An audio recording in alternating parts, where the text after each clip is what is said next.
va a tener que cambiar porque es una realidad la existencia de un gran número de parejas de un mismo sexo y que cumplen todos estos requerimientos propios o bien para el matrimonio, que ya ha sido reconocido en legislaciones extranjeras y en sistemas jurídicos extranjeros a través de interpretaciones constitucionales. Bienvenidos a Estrados, un canal diseñado para la difusión de temas jurídicos nacionales e internacionales, especialmente en materias constitucional y procesal. Para estar al tanto de nuestros contenidos, suscríbete a nuestro canal. Muchas gracias. Bienvenidos todos, les habla Antonio Bello Lozano Márquez y en esta oportunidad, dando seguimiento a los temas de derecho constitucional que hemos venido tratando en esta plataforma de YouTube, vamos a tratar el tema de la unión estable de hecho o concubinato, como normalmente se le nombra. Un tema que no es nuevo, que no es reciente, data por supuesto de la promulgación de la Constitución en el año de 1999 y de la posterior interpretación que hizo la Sala Constitucional del artículo 77 del texto fundamental, que data a su vez del año 2005. No es un tema nuevo, repito, pero sí es un tema recurrente, sí es un tema que se muestra con bastante frecuencia en los estrados judiciales y por lo tanto es necesario hacer consideraciones al respecto. Me van a permitir, con el respeto de la audiencia, de dedicar esta disertación del día de hoy a la memoria de una querida amiga y colega, la doctora Micaela Hernández, que el Señor la acompañe y que le dé reposo y descanso eterno a su alma. Bien, dicho esto, vamos a considerar entonces los aspectos constitucionales de la unión estable de hecho. Partiendo, por supuesto, del artículo 77 de la Constitución de la República Bolivariana de Venezuela, el cual dispone que se protege el matrimonio entre un hombre y una mujer, el cual se funda en el libre consentimiento y en la igualdad absoluta de los derechos y deberes de los cónyuges. Las uniones estables de hecho entre un hombre y una mujer que cumplan los requisitos establecidos en la ley producirán los mismos efectos que el matrimonio. Esta es la parte de la disposición a la cual nos vamos a referir cuando ese artículo 77 establece lo que son las uniones estables de hecho y las equipara con el matrimonio como tal. Como pueden ver, una redacción bastante simple que contiene la Constitución, sin embargo dio lugar a una interpretación por vía de sentencia de la Sala Constitucional, en este caso la sentencia 1682 del 15 de julio del año 2005, que fue bastante extensa. Es más, muchas personas consideran que aquí la Sala excedió sus potestades normativas, sus potestades de jurisdicción normativa, y con un texto bastante simple como ese que acabamos de leer, sin embargo, hizo una cantidad bastante considerable de estipulaciones que tienen que ver con la figura del concubinato, unión estable de hecho a los efectos de la decisión. El extinto profesor Román Duque Corredor señala que la interpretación constitucional no es otra cosa sino atribuir significado a los textos o enunciados escritos en la Constitución para resolver problemas prácticos en base a los mismos principios de la Carta Fundamental. Es decir, dar contexto al contenido de la norma que, al ser una norma programática, no está debidamente desarrollada y por lo tanto queda sujeta en muchos aspectos a interpretación. Cuando hablamos de interpretación constitucional, tal y como lo hemos mencionado aquí en otros programas de esta plataforma, existen diferentes métodos, desde el método gramatical de dar el significado propio de las palabras y la conexión de ellas entre sí, pasando por el método histórico, el método usual y también el método teleológico. Consideramos que aquí lo que utilizó la Sala fue ese método teleológico, que consiste en buscar el sentido normativo de la disposición constitucional de acuerdo con su finalidad, pero conforme a los valores y principios que la Constitución atribuye al orden jurídico. Valores y principios, es decir, desarrollar los valores y principios constitucionales en base a una figura que no tenía ese desarrollo constitucional hasta que el texto de 1999 la crea. ¿Por qué? Porque toda la normativa en materia de concubinato se reducía a lo que establecía el articulado del Código Civil, y el cual a su vez se limitaba única y exclusivamente a los efectos de la llamada comunidad concubinaria como tal. Aquí se establece el reconocimiento de la unión estable de hecho, y en ese sentido la Sala considera que desde el punto de vista de sus efectos, esa interpretación del artículo 77 es establecer que la unión estable no se convierte en matrimonio, sino que se le equipara, es decir, en lo que sea posible. Es tratar de establecer una entidad de equiparación, de balance, de justa comparación entre una figura y otra. Entre otras cosas, ¿por qué? Porque si vamos a ver, en nuestra sociedad actual hay un alto índice de uniones concubinarias. Algunos hablan estadísticamente de que existen más uniones estables o concubinatos que los propios matrimonios en sí. Y son cuestiones, si se quiere, propias de la modernidad, de los tiempos actuales. En las décadas pasadas el matrimonio era un aspecto sagrado y el concubinato no se veía con buenos ojos. Hoy en día es una práctica frecuente, es una práctica común, es una práctica que las personas han adoptado, incluso como una forma previa al matrimonio. Vamos a probar, vamos a ver cómo nos va en esta situación, y si nos va bien, contraemos matrimonio. Esa es la idea que persevera en muchas de las personas que se juntan en estas uniones estables. Y ese término unión estable, a su vez, la Sala Constitucional ha dicho que es el aspecto global, el aspecto general, que el aspecto de género es la unión estable y la especie, una de sus especies, es el concubinato. Incluso la Sala Constitucional no hace mención a cuáles son las otras especies que pueden considerarse como unión estable de hecho, porque considera que eso queda a la reserva legal, es decir, que es la ley la que tiene que determinar cuando estamos en presencia de una unión estable diferente, en este caso a lo que es el concubinato. Bien, entrando entonces en consideración a lo que es esa sentencia 1682 de la Sala Constitucional, ese fallo estableció una serie de aspectos que vale la pena resaltar. Esa decisión contiene muchas situaciones distintas, diversas, pero por supuesto todas relacionadas con el concubinato y con la equiparación de esa unión estable a lo que es la figura del matrimonio, que repetimos, no es identidad, es simplemente equiparar una con la otra.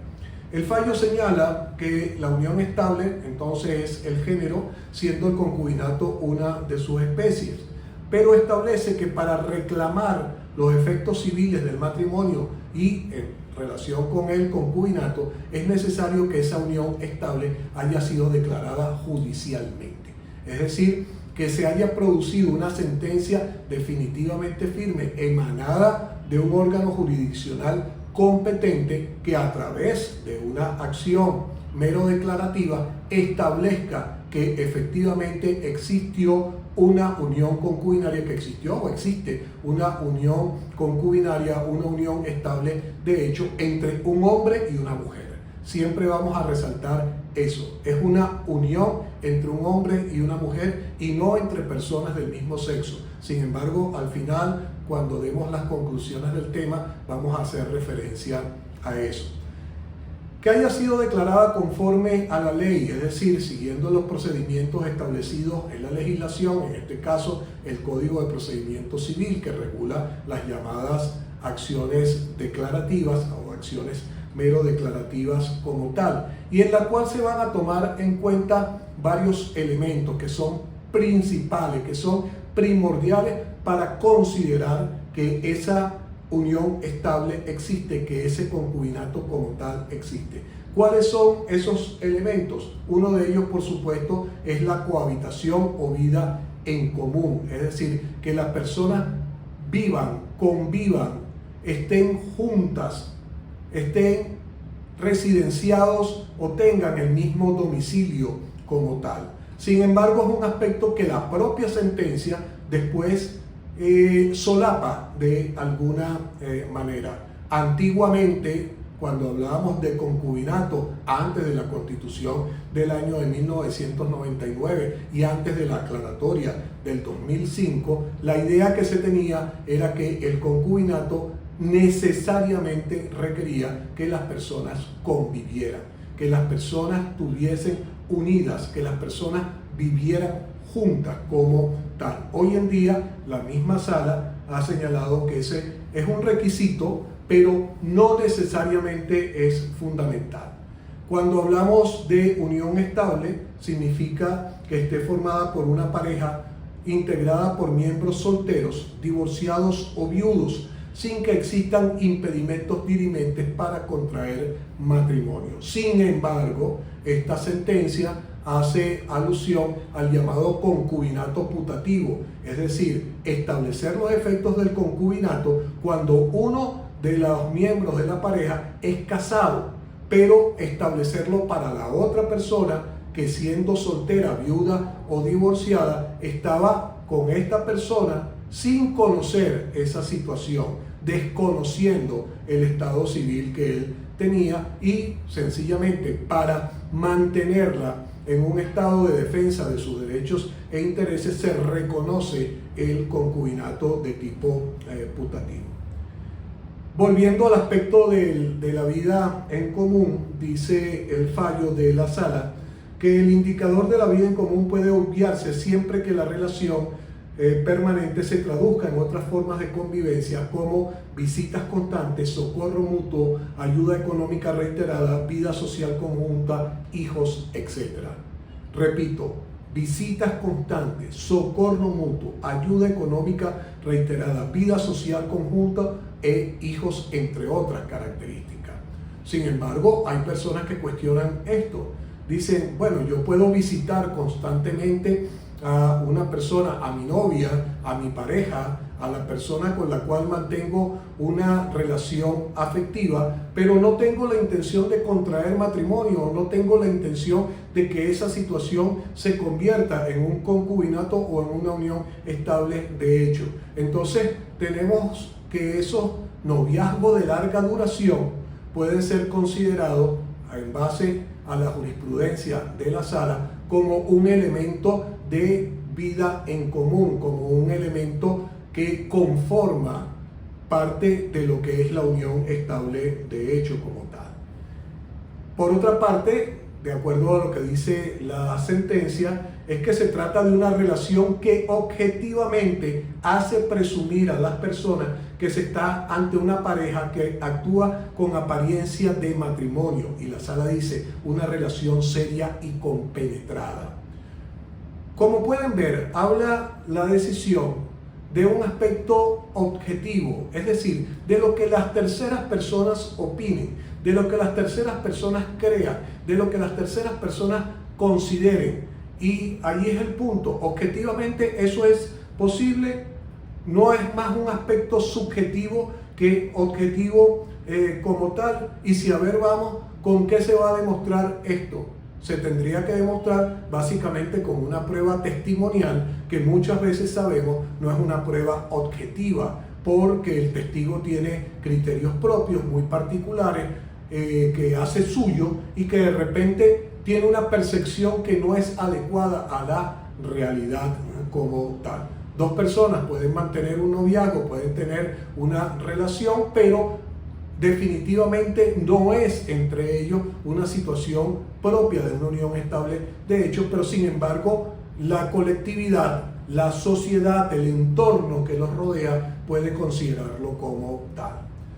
La Sala ha establecido que la sentencia que declare el concubinato tiene que establecer el tiempo de vigencia del mismo, partiendo por supuesto de un momento de inicio y un momento de finalización, si es el caso, fijando que el término mínimo entonces será de 2 años. De 2 años tomando en cuenta algunos parámetros de la legislación venezolana, y ahí también hay algunas personas que consideran que la Sala le puso término de caducidad a los noviazgos, porque entonces cualquier noviazgo que sea superior a 2 años ya se entiende que es una unión estable de hecho como tal. Entonces no es conveniente, no sería lógico, si las personas tienen el conocimiento, que esos noviazgos sean duraderos, se hagan extensibles a un término mayor de 2 años. Cuando la Sala dice que uno de los elementos es el de la cohabitación, el de vivir juntos, pero al exonerarlo de esa situación dice que no necesariamente debe existir un deber de cohabitación, entonces establece que tampoco debe existir el deber de fidelidad, que es propio de los deberes maritales. Entonces, volvemos al punto, no es que se iguala el concubinato con el matrimonio, sino que se le equipara, pero eliminando el deber matrimonial de la fidelidad. Significa esto que los concubinos entonces podrían tener varias relaciones o no tener que cumplir con un deber de fidelidad como tal. Con respecto a la ruptura de la unión estable, señala la jurisprudencia que eso se produce por el repudio que cualquiera de los miembros de la pareja haga en relación al otro. Y esto incluye la posibilidad de negarse a contraer matrimonio. Si yo me niego a contraer matrimonio y así lo manifiesto a mi pareja, sencillamente estoy repudiando la esencia de la relación que existe entre nosotros, y eso puede dar lugar a considerar que hubo una ruptura entonces de la unión estable. Cualquier discusión, cualquier pelea que pueda surgir entre los concubinos, entre los miembros de esa unión estable por las diferencias de no querer contraer matrimonio, o sencillamente como hacen otras legislaciones, por ejemplo el derecho musulmán, donde la persona puede repudiar a su pareja, entonces daría lugar a la ruptura de la unión estable de hecho. Cuando hablamos de unión estable de hecho y la equiparamos con el matrimonio, uno de los términos de equiparación es el del artículo 137 del Código Civil, y eso no es otra cosa que el deber de socorrerse mutuamente. Cuando hablamos de los deberes maritales, hablamos de cohabitación, fidelidad, socorro mutuo. El deber de socorro sí existe de acuerdo a el criterio de la Sala Constitucional en la unión estable de hecho.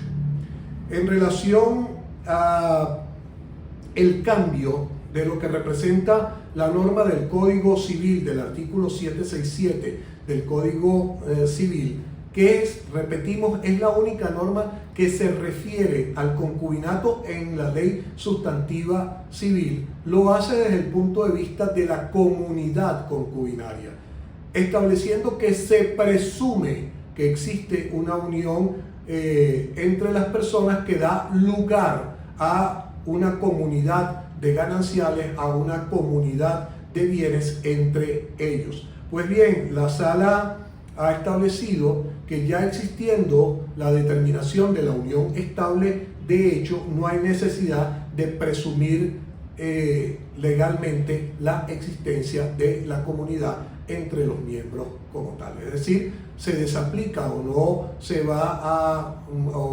va a producir ningún efecto lo previsto en el artículo 767. La comunidad existe y por lo tanto está sujeta a los términos de disolución y liquidación que la ley establece como tal. También hay una consideración que hace la Sala que pudiera dar lugar a cierta controversia, y dice que no es posible que entre los concubinos puedan existir capitulaciones matrimoniales. Y es un aspecto que no tiene sentido. No tiene sentido, ¿por qué? Porque si la pareja decidió unirse y decidió cohabitar también, y si eso se equipara a un matrimonio, ¿por qué no puede establecer mediante un documento que a tal efecto emita la decisión de ellos de separar los patrimonios? La decisión de la pareja de que los patrimonios no se confundan o no se conviertan en una comunidad como tal. Que habría que modificar las leyes del registro de documentos, etcétera, para admitir esa posibilidad. Yo creo que la interpretación constitucional da para eso, es decir, es posible porque no hay ninguna razón lógica que esa situación no pueda darse. De hecho, si la consulta se le hace a cualquier abogado, él pudiera perfectamente redactar un documento de capitulaciones donde las partes deciden separar su patrimonio. ¿En qué sentido? Que la sala dice que no es posible que no exista. Bueno, es posible que posteriormente el criterio de la sala pueda modificarse, pueda cambiar. Porque, repito, no hay razón alguna o válida o que pueda entenderse como valedera para establecer la prohibición de suscribir capitulaciones entre los miembros de la unión estable. Señala el fallo que entre los miembros de la unión estable van a existir derechos sucesorales, siempre y cuando el fallecimiento de uno de los miembros de la pareja se dé estando vigente la unión estable. Es decir, si uno de los miembros fallece, pero ya esa unión ha desaparecido o se produjo la ruptura, no habrá posibilidad de suceder de acuerdo a los términos del Código Civil como tal. Con relación a lo que ha dicho la doctrina en relación con estos aspectos, nos vamos a referir a una obra del profesor Gilberto Guerrero Quintero, denominado El concubinato en la Constitución venezolana vigente, que está publicada en la colección de estudios jurídicos número 22 del Tribunal Supremo de Justicia del año 2008. En esa publicación, el profesor Guerrero Quintero nos habla de esos términos fundamentales, elementales, para considerar la existencia de la unión estable. Habla de la estabilidad, y cuando habla de estabilidad señala que es un concierto jurídico abierto y como consecuencia de su concreción, es decir, de su interpretación, se llena por aquellos elementos que le den plenitud. Plenitud, es decir, una estabilidad plena, no una estabilidad temporal, no una estabilidad que no tenga profundidad, que no tenga sentido, que no tenga coherencia. La estabilidad para el profesor Gilberto Guerrero, y lo cual compartimos, debe ser plena, al igual como lo es dentro de un matrimonio o cuando se considera en un matrimonio. La cohabitación, dice el profesor Guerrero Quintero, implica vivir juntos o el compartir diversos aspectos de la vida interpersonal, elemento distintivo, señala el profesor mencionado. Vivir juntos, cohabitar o hacer una vida juntos. Y ahí es cuando entran esos elementos que uno discute. Bueno, si vivimos separados, cada uno vive en su casa, se puede entender que allí hay un concepto de unión estable. Si de repente yo no vivo en mi casa o no vivo en mi casa con mi pareja, es porque me gusta estar solo o me gusta, no me gusta compartir ese momento de privacidad que es fundamental, entre otras cosas, para un matrimonio y, por supuesto, cuando se le trata de equiparar a la unión estable de hecho, por diversas circunstancias.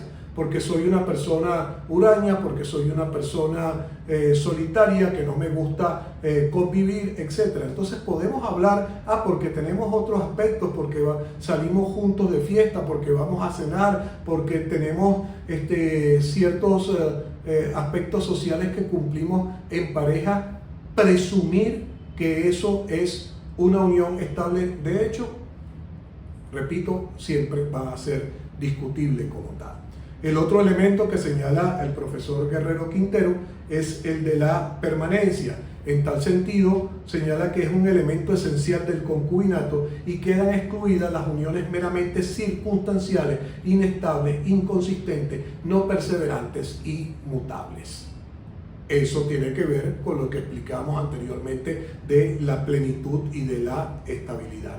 Y el último aspecto que considera el profesor Guerrero Quintero es el de la notoriedad, cuando dice que sea conocida por la mayoría de los sujetos que integran una colectividad en un tiempo y lugar determinado. Y cuando hablamos de colectividad, ¿de qué estamos hablando? Bueno, del conjunto residencial donde habitamos, de los aspectos laborales donde nos conocen como pareja, de los aspectos sociales, etc. Que sea conocido por la mayoría de los sujetos.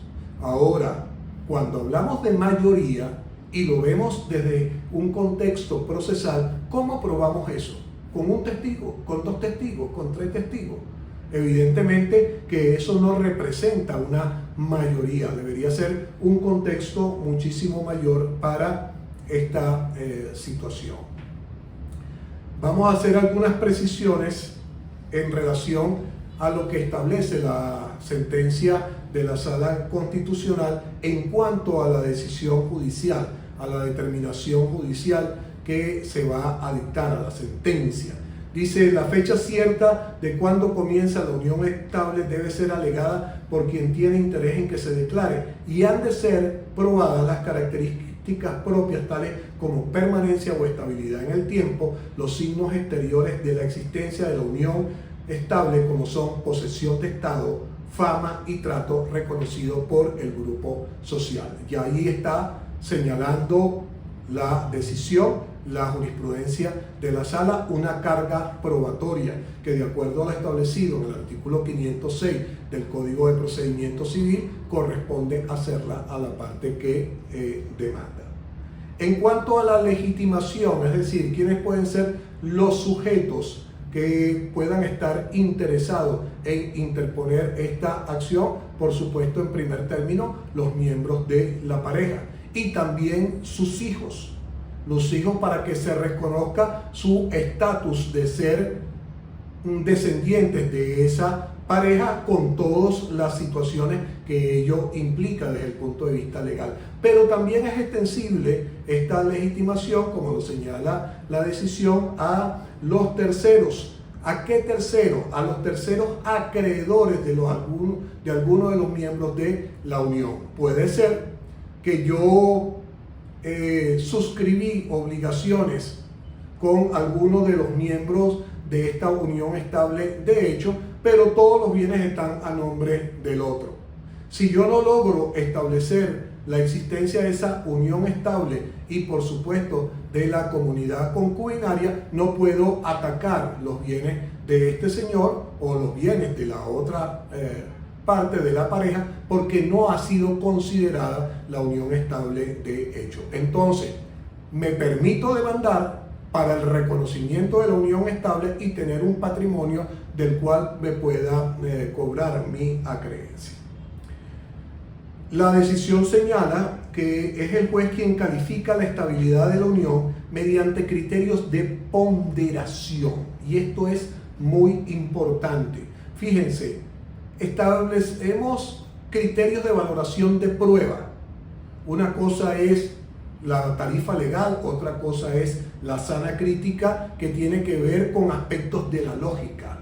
Ahora bien, aquí estamos hablando de una lógica más consistente, estamos hablando de una lógica con mayor profundidad. ¿Por qué? Porque no hablamos de una lógica simple, sino hablamos de criterios de ponderación, de balancear adecuadamente las diferentes circunstancias, por supuesto, utilizando criterios inteligentes, criterios de lógica, criterios de estabilidad que puedan ser ciertos, comprensibles y aplicables al caso. Como ya lo he señalado anteriormente, es posible declarar la existencia del concubinato putativo, que nace cuando uno de los miembros de la pareja, de buena fe, desconoce la condición de casado del otro. En relación a criterios jurisprudenciales emanados de la Sala de Casación Civil relacionados con este caso, tenemos la sentencia número 161 de fecha muy reciente, 4 de abril del año 2024, donde la sala que ha considerado la unión estable cuando ésta reviste caracteres de permanencia, responsabilidad destinadas a integrar una familia y en cuya unión se comprenden los deberes de cohabitación, socorro y respeto recíprocos, todo realizado dentro de la apariencia externa de una unión semejante a la del matrimonio. Importante ver estos elementos que ya hemos mencionado, algunos de ellos, la permanencia, por ejemplo, pero fíjense que habla de la responsabilidad destinada a integrar una familia. ¿Qué significa esto a los ojos de la Sala de Casación Civil? Que si no hay hijos o que si no hay el deseo de formar una familia, entonces no hay una unión estable. De hecho, es el factor determinante el querer formar una familia como tal para equipararla a un patrimonio. Discutible el criterio de la sala. Y por supuesto, los otros elementos que ya hemos hablado de cohabitación, socorro y respeto recíprocos. Todos bajo una apariencia externa ante la colectividad como tal. La Sala de Casación Civil también hace una interpretación del artículo 767 del Código Civil, el que hablamos antes de la comunidad concubinaria, y establece que si la declaratoria judicial de la unión estable es realizada con posterioridad a la enajenación de activos de la comunidad, el concubino perjudicado solo estaría legitimado para intentar la demanda por indemnización de daños y perjuicios, más no la acción de simulación. Es decir, ya perfila una acción en específico. Esos bienes fueron enajenados. Tal vez en aquel momento hubo algún tipo de simulación, hubo algún tipo de engaño, pero no fue reclamado en su oportunidad, y posteriormente la acción que tiene no es demandar la simulación o la nulidad de la operación, sino demandar daños y perjuicios. Y cuando hablamos de daños y perjuicios, no estamos hablando de otra cosa, sino del daño emergente, lucro cesante y daño moral, que es lo que contempla la legislación sustantiva venezolana. Bien, ya para ir concluyendo con esta disertación, es necesario hacer referencia a la sentencia de la Sala Constitucional número 190 del 28 de febrero del año 2008, y que se refiere a la existencia de uniones estables entre parejas de un mismo sexo. Aquí la Sala hace una determinación donde señala que no es posible la existencia de una unión estable o de un concubinato, a pesar de que todas las apariencias digan que es así, que viven como pareja, que se socorren, que cohabitan, que hay deberes de fidelidad, de respeto, de asistencia entre ellos, pero sin embargo no le da la consistencia de la unión estable como tal. ¿Y qué dice la Sala en ese sentido? La Sala quiere destacar que la norma constitucional no prohíbe ni condena las uniones de hecho entre personas del mismo sexo que encuentran cobertura constitucional en el derecho fundamental al libre desenvolvimiento de la personalidad. Simplemente no les otorga protección reforzada, lo cual no constituye un acto discriminatorio en razón de la orientación sexual de la persona.